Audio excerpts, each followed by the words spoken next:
में एक मेढक को डाल दें तो उछल कर भाग के निकल जाएगा, लेकिन आप ठंडे पानी में मेढक को डालेंगे और पानी धीरे धीरे गर्म होता रहेगा, उसको पता भी नहीं चलेगा और उबल कर वो मर जाएगा वैसे ही। तो ये जलवायु परिवर्तन भी वैसी ही चीज़ है, ये बहुत धीरे धीरे हो रहा है, हमें पता नहीं चल रहा है।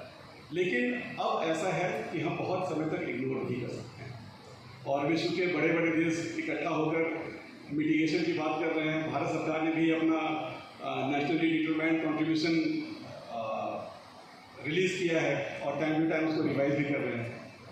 लेकिन जो भी मिटिगेशन की बातें हैं, समय बहुत लगने वाला है, लेकिन तब तक क्या होगा? मान लीजिए अब हम 2100 की बात कर रहे हैं कि तब तक 1.5 डिग्री तक टेम्परेचर हम रोक कर रखें, वो ऐसे पॉसिबल नज़र नहीं आ रहा है।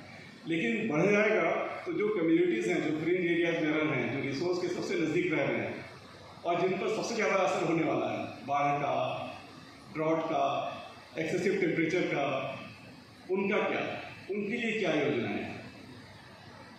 तो यहाँ पर रेजिलियंस की बात आती है, एडाप्टेशन की बात आती है।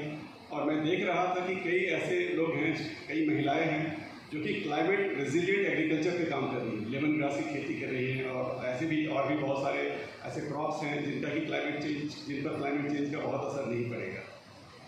तो ये सीखने की ज़रूरत है हम सभी लोगों को। और आगे जब एडॉप्टेशन की प्लानिंग हो तो हम ऐसे जो ग्रास रूट के वर्कर्स हैं उनकी भी भावनाओं का ख्याल रखें।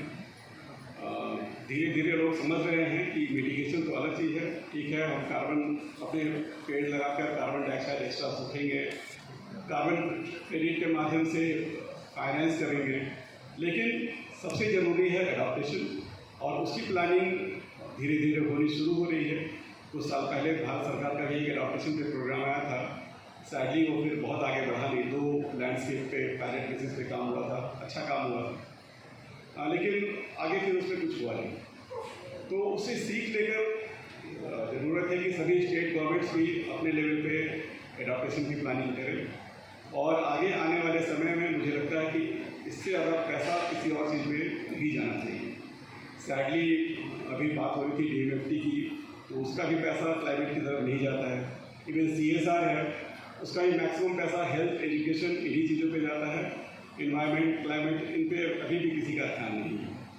तो ऐसे इवेंट से मुझे लगता है कि अगर इसकी पब्लिसिटी होगी तो लोग फिर थोड़ा सा समझ पाएंगे कि कितना बड़ा खतरा है, इसका सामना हम कर ही रहे हैं। शहर में रहने वालों को थोड़ा कम महसूस हो रहा है, गाँव में रहने वालों को ज़्यादा महसूस हो रहा है।